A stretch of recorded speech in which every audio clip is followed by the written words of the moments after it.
Pinadeliver ko na kanina sa GNT Express itong napili ni sir sa na-post ko dati na any amount na padonasyon sa kwintas at shipping fee.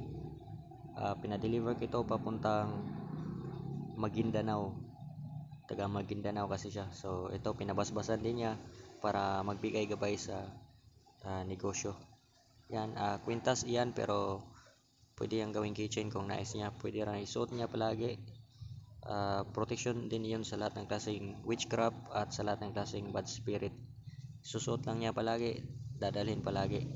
Pwede niyang gawing keychain kung nais niya. At magantay na lang siya ng mga ilang araw, makakaabot na ito doon sa kanilang lugar sa Maguindanao. So pato yun na may kristal, proteksyon sa lahat ng klaseng masamang espiritu at proteksyon sa lahat ng klaseng